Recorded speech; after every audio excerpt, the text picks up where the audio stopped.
The first day we shot, I remember exactly what we shot, and I remember going home and thinking I was going to be fired. I just thought I sucked, and that, you know. And I remember being at home, and my roommate said, "Jamie, the phone's for you, it's John Carpenter," and I thought, oh man, this is it. And he called to say how happy he was with the day's work, and I just thought that was great. It's never happened to me again. We saw a lot of girls to play the Laurie Strode character, and Jamie was just so vulnerable and so real and so fresh. So she really didn't come with sort of the acting chops that most of the young girls were portraying at the time. She just was real and fresh, and she so wanted the role. And Deborah came up with the idea of Jamie. Jamie was in this little TV show, I think. She was under contract at Universal. And Deborah thought it'd be a great idea to cast her, plus the fact that she was Janet Leigh's daughter, which kind of connected back to Psycho. So I have to give Deborah all the credit in the world for that. And the fact that we had named the Donald Pleasence character after Sam Loomis, who was, you know, her boyfriend in Psycho. For those reasons, Jamie got the part. I remember the feeling about it more than anything. It wasn't like something happened on the set. You know, we're working hard. Everybody was very young. We were shooting an incredibly fast pace. The entire makeup, wardrobe, prop department was in a tiny Winnebago. Here I was with these 18, 19, 20, 22-year-old guys, primarily, and a lot of people's girlfriends and friends and family all creating this movie. So that remains the thing that was special about it for me. Whenever you make a horror movie, you have a great deal of fun. If you make a drama or a comedy, it's a nightmare. It's ugly. It's horrible, okay? Because the subject matter, everybody gets very serious, especially comedies. Boy, they're tough. But a horror movie, everybody starts loosening up, and the more blood you bring out, the more fun it is, the more people get killed. The crew is laughing and joking. It's like a picnic. And so that whole feeling was kind of rolling through Halloween. Halloween's villain was more than just a killer. It was a supernatural hurricane. What I thought about doing was not giving the antagonist, Michael Myers, really much of a backstory, but kind of kicking him up into a legendary kind of situation where he's much more like an element of nature. Because I thought that would be more frightening rather than personifying, make him almost a force. So then the mask, which ties in with Halloween, would blank out his human features for most of the film, making him then just some sort of force of evil that is irrational, unstoppable. But the shape had to be more than just some guy in a fright mask. Nick Castle had been a schoolmate of John's at USC. Nick had a wife and I believe 2 babies. I know there was at least one, it may have been 2. And they came by every day at lunch, and you know, here's this guy with this oversuit on, and you know, the mask was just always lying next to him. He'd put it on and go do the work. His portrayal of the shape, now remember, the shape has no lines in the movie, none whatsoever. It's just sort of a, you know, a mask, and it's a presence that we wanted. On Halloween 2, we had a stuntman play the role, and even though he studied the Nick Castle kind of feeling, he could never quite get it. I think they're trying to make it more important than it really is. I actually just walked. John actually did say something, you know, I like the way you walk, I think it'll be good. Now maybe John thinks of me as a serial killer, I don't know. I remember I'm about to walk across the street in the first shot, and I realize he has not told me anything about what I'm supposed to do as this character. So I came up to him and basically asked him, what's my motivation, you know, as the shape walking across. How do you want me to walk? You know, how do you want me to, am I supposed to be this or that? And he said, Nick, just walk. Nick was suggesting all sorts of attributes that he could play to this character, thinking, okay, is he really a psychopath? Is he really crazy? Is he somebody who's insane? Does he have any of the kind of schizophrenic movements that we kind of associate with mental illness?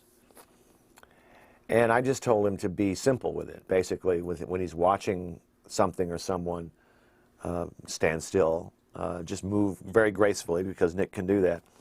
Make this killer almost a blank slate that we can project everything into and make it much more horrifying. I am actually in this movie without the mask on.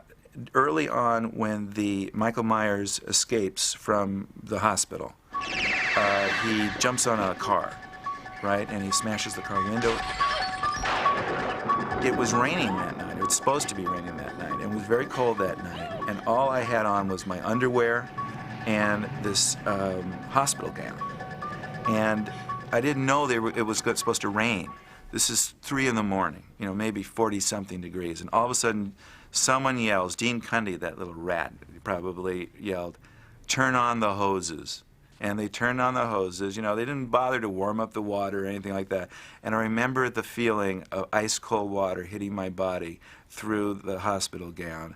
And then they had to do take after take. And I'm sure there was no film on the camera. I'm sure the first take was perfect, and they were just doing it to torture me.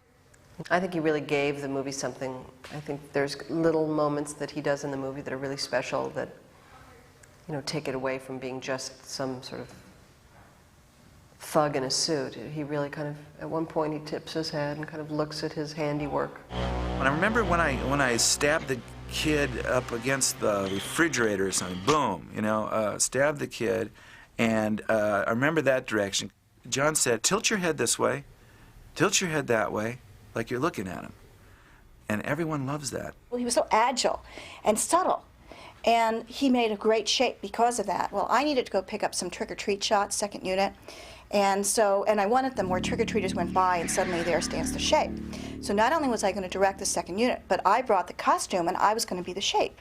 So I put this shape costume on, and of course I'm so much tinier than Nick, and in dailies it was so hilarious because the shape had shrunk. One of the most famous faces in horror almost had a completely different look. John assigned me the task of finding some choices for the Halloween mask.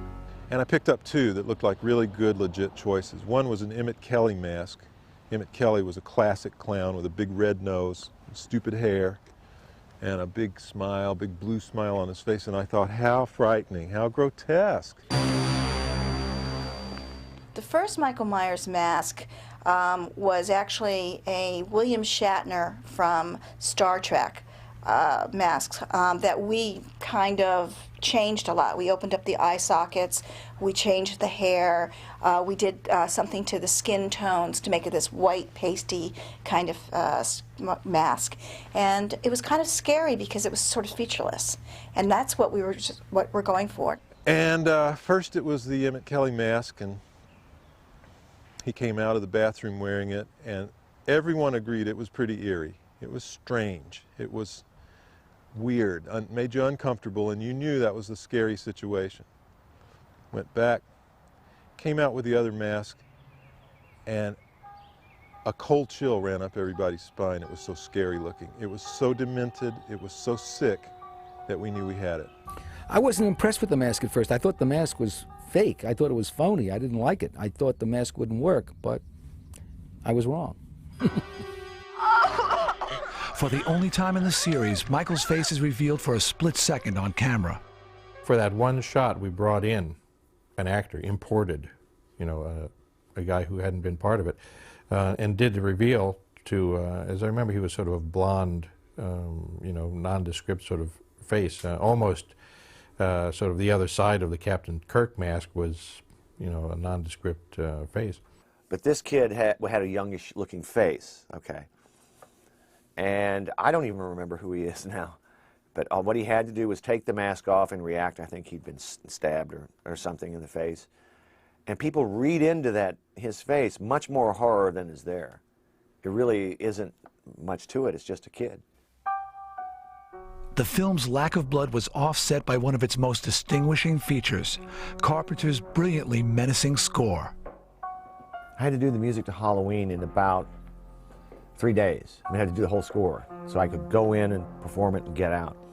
My dad had taught me 5/4 time on a set of bongos when I was young. So just to teach me some rhythms. They're not 4/4 time, it's off one. And so I decided just to do that as an octave on a piano.